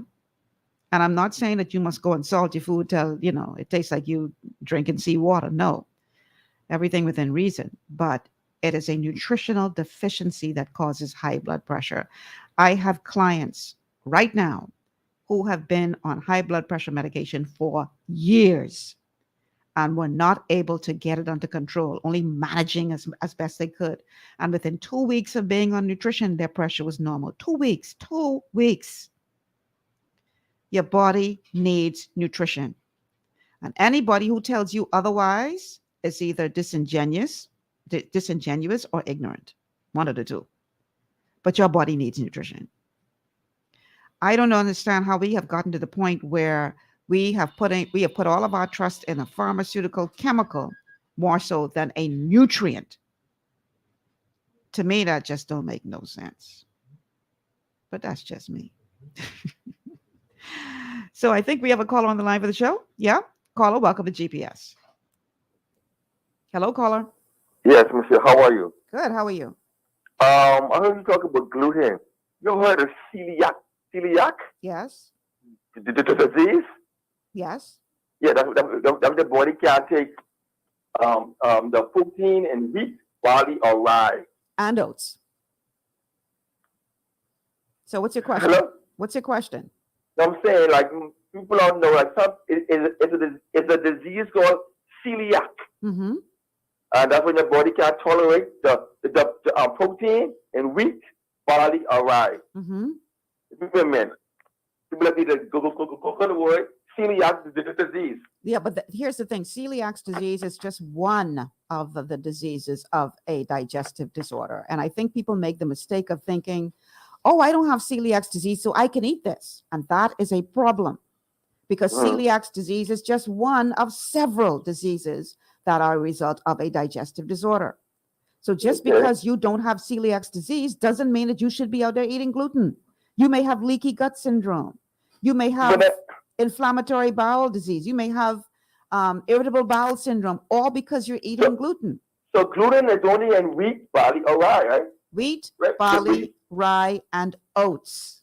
Okay. And spelt. Okay. Okay? You want to avoid those. Okay? Okay. Yeah, thanks. All right. You're welcome.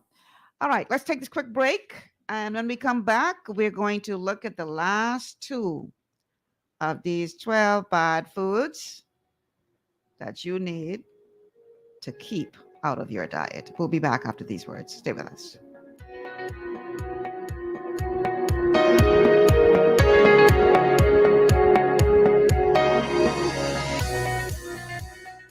Follow us on all social media. Like us on Facebook at Global 99.5 FM. Welcome to Sunshine Auto, the hardest place on the planet for rims, tints, and tires. We are your auto superstore for rims, Lexani, Azaras, Trueform, Western, Lux, Fuel, Tracklife, Tough, Rough Racing, Velocity, Mud, All-Terrain, and low-profile tires, cars, homes, and commercial window tinting. At Sunshine Auto, we put God first and customer is king.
And welcome back to GPS Global Paradigm Shift on Global 99.5 FM. Michelle Malcolm in your company. Today is a Wellness Wednesday, so we are talking about today the 12 bad foods that you should avoid at all costs. These are foods that are doing ongoing damage to your body.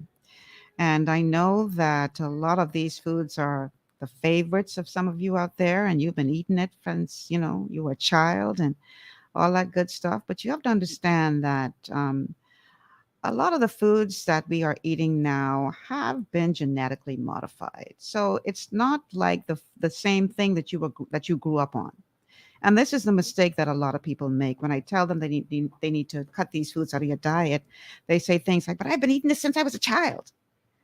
Yeah, but the food industry has been hijacked by the pharmaceutical companies, and they're creating all of these genetically modified foods and spraying all the others with chemicals like Roundup. If you would have heard one of my shows from earlier, I think it was it this week when we had the woman on, or was that last week when we had the woman on talking about how, I think it was Thursday of last week, when we had the woman talking about how the same companies that created the poisons that killed the people during the Holocaust are the same companies that are now making the poisons that they say are going to keep the bugs off of your foods, and they're spraying your foods with these chemicals like Roundup that are causing death still.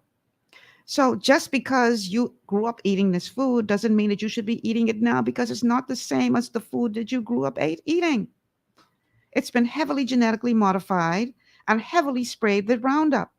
And that is especially true for these next two bad foods. Let's go to the final clip. Soy and corn. That's right, soy and corn. These are recent additions to the list. Previous to October 2015, we considered 10 bad foods. We have recently added corn and soy to the list, and here is why.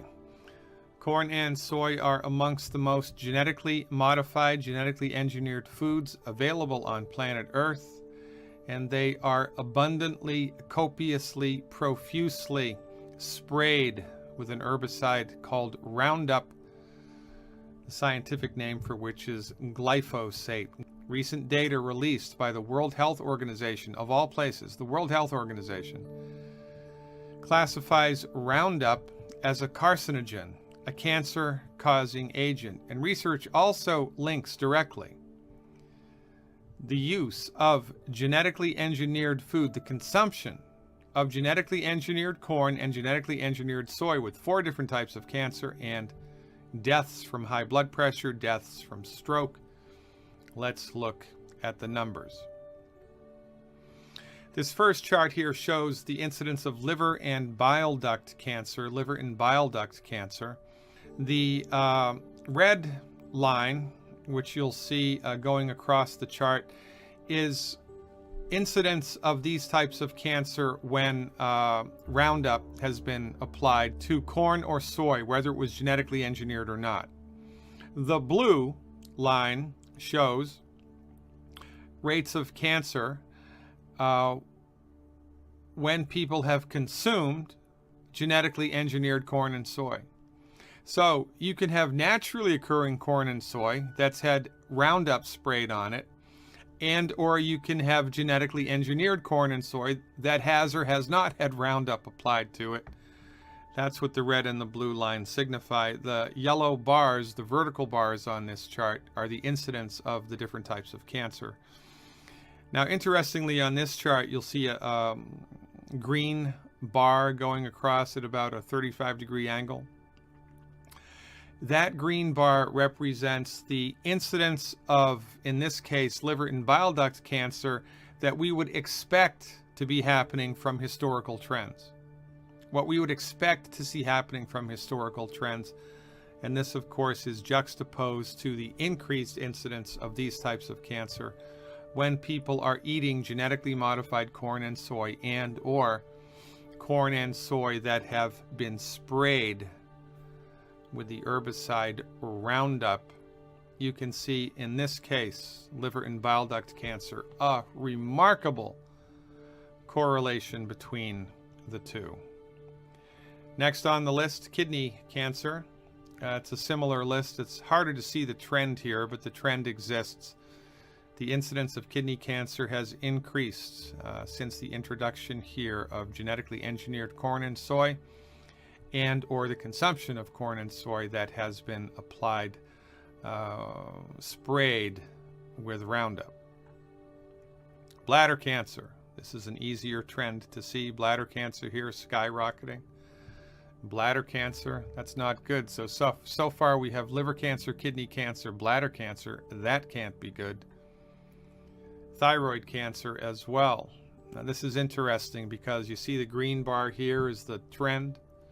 The trend, it's a vertical trend. There wasn't really any increase in the incidence of thyroid cancer. But then we start eating genetically modified corn and soy, and or corn and soy that has Roundup sprayed on it. Boom. Dramatic rise in thyroid cancer. Deaths from high blood pressure. Deaths from high blood pressure. Another dramatic correlation here. You can see the green bar going across, which is what we would expect from past historical trends. Since genetically engineered corn and soy and Roundup have been applied to these products, a startling increase. And last but not least, deaths from stroke. You can see again a remarkable increase. Now, any one of these increased incidences would be enough to stay away from this stuff, right? But when you put them all together, it makes genetically engineered corn and soy, and or corn and soy that's been sprayed with Roundup, the biggest, baddest voodoo daddy of them all. Okay, so just in case you're still not convinced, know this, that as a result of Big Pharma, Monsanto, and all the other pharmaceutical companies that have hijacked the agricultural industry, and I just did a show on this a couple of days ago. They've hijacked the agricultural industry, right? So now you've got these pharmaceutical companies that have bought up all the seed companies, and they've convinced these farmers that you need to take you need to use these chemicals on your produce to kill the bugs. Now they actually have a condition called farmers' lymphoma. Farmers' lymphoma, because so many farmers who use glyphosate, or also known as Roundup, have now come down with cancer. Not just them, but their family members as well. Why? Because they're out in the field, they're spraying this stuff gets into their clothes, they go home, they take that stuff home with them, and their family members are also now getting sick from this lymphoma, which is a form of cancer, because of this exposure to these chemicals that are created by the same companies that used to create chemicals to kill people during the Holocaust, who have now hijacked the agriculture industry. Serious stuff. So you again have to take control of your own health. You have to be responsible for your own health. And if this is information that you have, then you need to make some wise decisions, such as not eating foods that have been genetically modified or sprayed with Roundup, like soy and corn. And guess what, y'all? The food industry puts corn syrup in just about everything nowadays. So by extension, corn syrup is also a problem. Is that a call for the show? Okay. Corn syrup is also a problem. And if you read the label, they put corn syrup in everything, including things like ketchup. You have to become a professional label reader. You want to avoid consuming corn and soy if they are not heirloom corn and soy, which means that they have not been genetically modified and have not been sprayed with Roundup. It is vitally important that you eat organic. And like he said, educate yourself so you can understand what real organic is. We have a caller on the line. Caller, welcome to GPS. Bishop, where's your clinic? Can I pay for high blood pressure formula? You're asking, can you what? Where's your clinic? Do you have a formula for high blood pressure? We do, so sir. I can pay for it. We do. Leave your contacts with my producer, please, and we'll get back to you. Okay. Okay. We can tell you what you need to do to get your pressure normal. And I have to say this, that blood pressure, that's one of the easiest things in the world to fix, man. If it's blood pressure that's caused by simple nutritional deficiency, easy. 2 weeks and your pressure normal. I ain't telling you nothing what I guessing. I see it all the time. That's one of the easiest things in the world to fix. So yeah, that, something can't be right if you're going to be on a medication for 40 years. In the case of one of my clients, for 40 years, he has been on high blood pressure medication for 40 years without success, only managing an illness. And after 2 weeks of nutrition, the man pressure was normal. Come on, man. It don't take a rocket science to figure out that we have been doing something wrong. I like the way that Dr. Glidden puts it. He says, when it comes to non-communicable diseases like high blood pressure or type 2 diabetes or, all these, hypertension and, all the stuff that we've been talking about. When it comes to non-communicable diseases, perhaps we've taken the wrong dog to the hunt. What do I mean by that? Doctors are brilliant when it comes to trauma. You get yourself in a situation where you have trauma, where you've been in an accident or something, or you need a doctor. Okay, healthcare, they are brilliant when it comes to surgeries and surgery when necessary, and trauma and infectious disease. They're brilliant at that. But I dare say that under their care, under the traditional medical profession's care, non-communicable diseases has gotten worse. So clearly they're not so good at that. And it's in no way to disrespect what they do.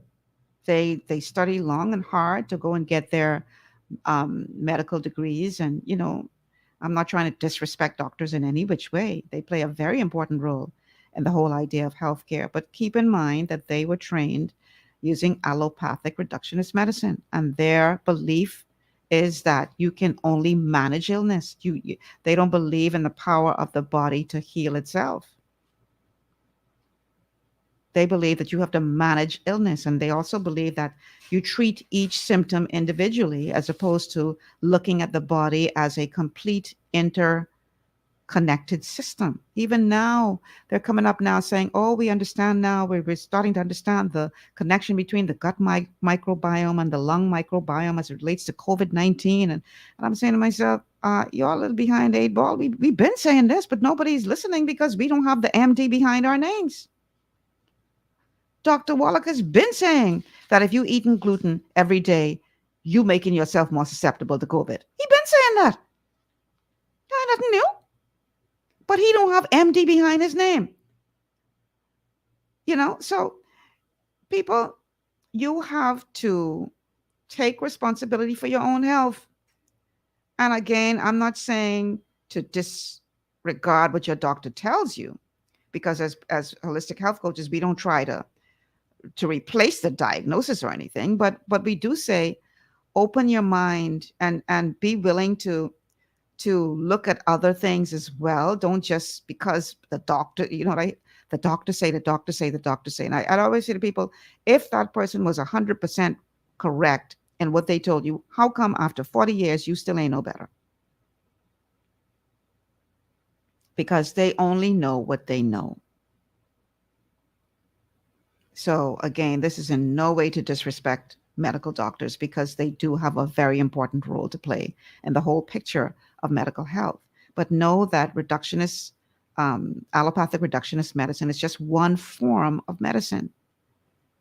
You have naturopathics. You have Ayurveda. You have, all of the acupuncture. You have all of, what do you call it?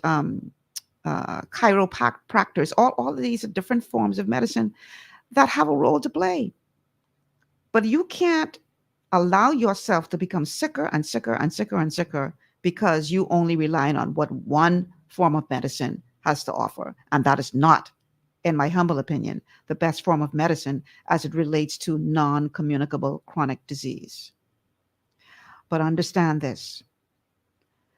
You, no matter which direction you go in, whether you decide to only trust the allopathic reductionist method or you decide to give the naturopathic an opportunity or whatever, understand this. You must clean up your diet. There's no getting around this. No getting around it. I'm sorry to disappoint you. There is no getting around this.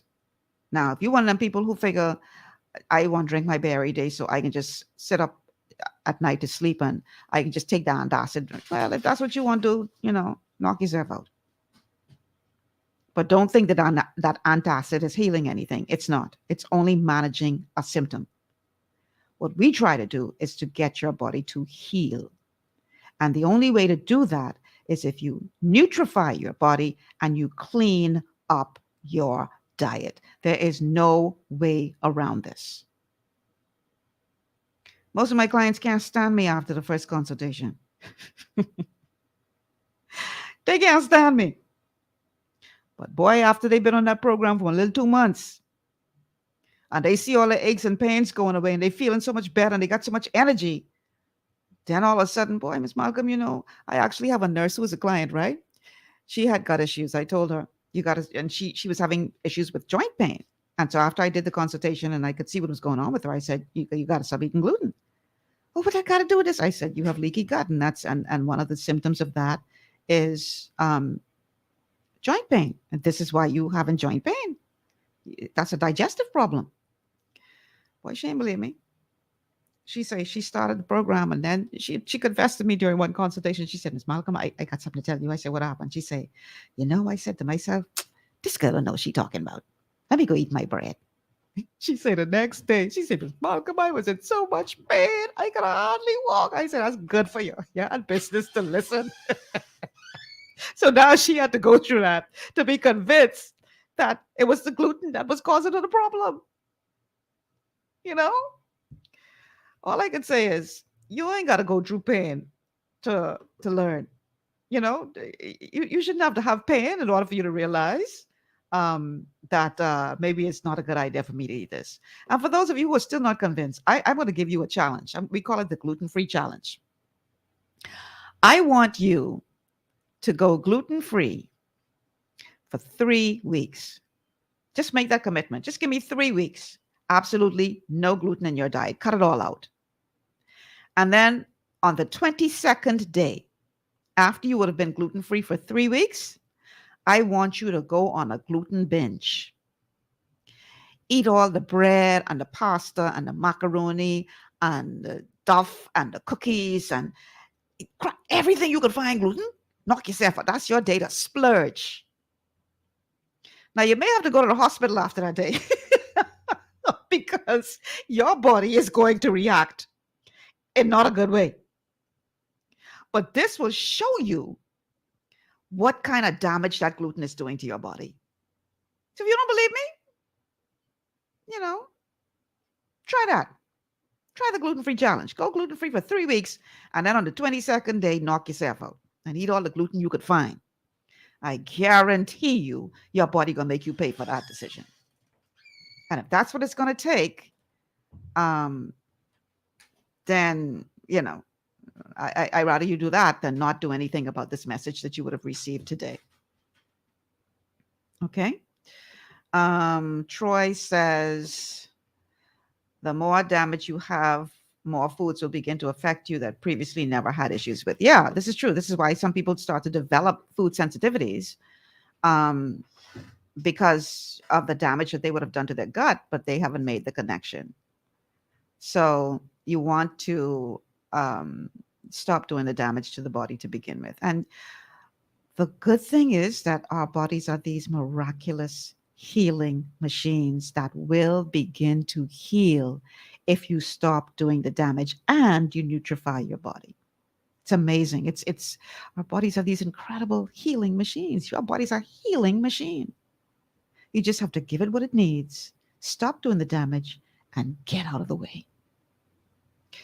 So, to recap, for those of you who tuned in late, what are the 12 bad foods that will block absorption of vitamins and minerals? They are anything with gluten, which is wheat, barley, rye, oats, and spelt, because spelt is just an ancient form of wheat. Wheat, barley, rye, and oats. Soy and corn. Fried foods. All oils. Not some, all. Well done red meat. Processed meats that have nitrates or nitrites. The crispy skin of a baked potato. Any carbonated beverage or alkaline water with a meal.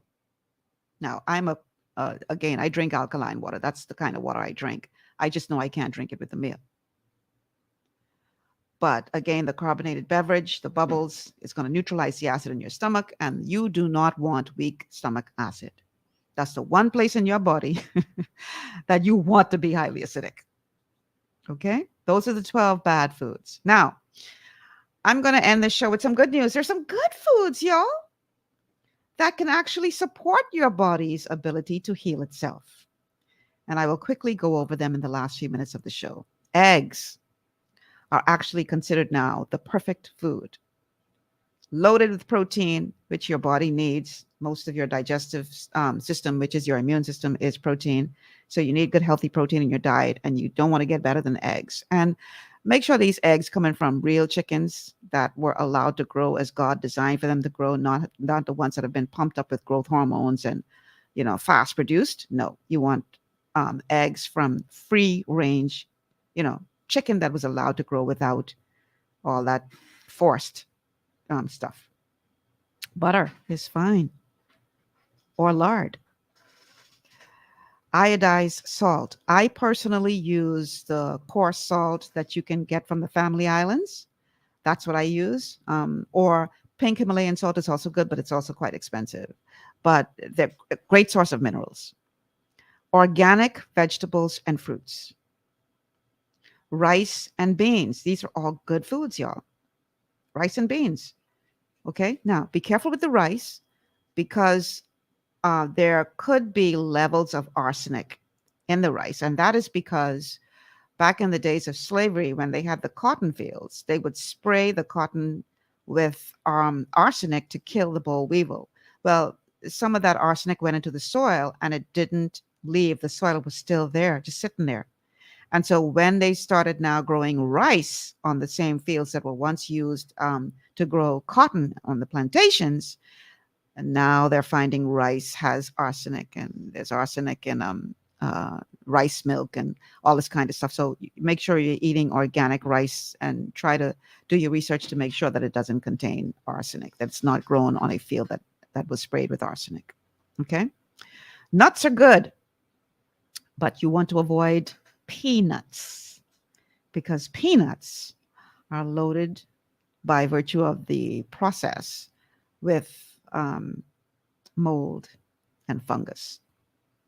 Not a good idea to eat peanuts. We've already covered the red meat at length. You should be eating rare or medium rare red meat if you are a red meat eater. And finally, poultry is good. Again, free range chicken that is allowed to grow naturally, as opposed to being force fed with all kind of chemicals and stuff to make it grow fast, and antibiotics and all that kind of garbage. Because when you eat that, you also consume that, what they have been eating. So you want to go with a local. I buy my chickens from a local farmer. Also get my eggs from the same farmer. And I know that what I'm getting is real chicken. And boy, you can even taste the difference, y'all. Oh my God, tastes so much better than that garbage that they're selling in the stores. That is not real organic chicken. If you eat fish, it should be wild caught, meaning not farm raised fish. Because again, in the farm raised fish, they pump them up with a bunch of antibiotics and other stuff, trying to keep them healthy enough to get to your table. And when you consume them, you consume the stuff that they've been pumped up with. So you want to go with wild caught fish caught in the ocean. You don't want, I call it, whenever I go to a restaurant and they're serving salmon, I ask the question, is this wild caught? And if the answer is no, I don't know, I don't buy it. Okay? Because wild caught, if it's not wild caught, I call it salmonzilla. It's actually created in the lab, and they genetically modified so it can grow real big. Same thing with the chickens. They pump them up with growth hormones. I always tell people, when you go, people just get excited when they go to the food store and they see this big chicken leg. Oh, look at this big chicken leg. I say to myself, you ever see a chicken grow that big? If you see a chicken grow that big coming towards you, you will run. So why you can buy that and eat that? Same thing with seafood. It should be wild caught, not farm raised. And if you eat these good foods, you will support your body's ability to heal itself. So I hope you learned something today. Let's see. Troy says he heard that rock salt is the best. Again, I use the salt that we get from the Family Islands, that coarse salt, and just, put it in the food processor to make it more powdered. Not powdered, but you know what I mean. And so it's less coarse. Spinach, Terry says, is very beneficial, rich in iron and chlorophyll. Yes, spinach is very good. And finally, Troy says eggs, butter, rice, nuts, tomatoes, okra, eggplant, bell peppers, and a few others all affect me now. Well, it sounds, Troy, like you have a digestive problem. So you got to fix that. Fix the digestive problem, and those food sensitivities will go away. If you have any questions about anything that you learned on the show today, WhatsApp us at 824-9952, 824-9952, or 805-6430, and we'll be able to, they'll, get the messages to me, and we'll answer any questions that you may have as it relates to the foods that you should be eating. That's my time, guys. Hope you learned something today, got something out of the show. Tomorrow we have another great show planned for you. Troy, WhatsApp 805-6430, and I'll give you some guidance, okay? Because Troy is saying he's been working on that for over a year. 805-6430, and I'll give you some guidance. That's my time, guys. Thank you so much for being a part of the show today. I hope you learned something, and I really want to encourage you to put this to practice, man. Stop eating garbage. Stop putting this stuff in your body that is keeping you sick and then wondering why you're sick. Don't take a genius to figure it out. I'll see you guys tomorrow, same time, same place, 2 to 4 p.m. right here on Global 99.5 FM. Have a great day.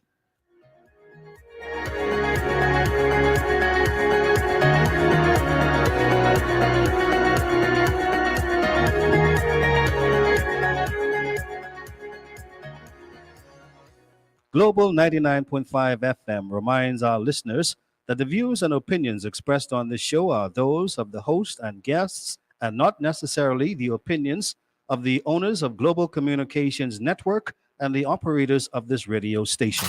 This is 99.5 Global FM, your number one source for R&B in the Bahamas. Yeah.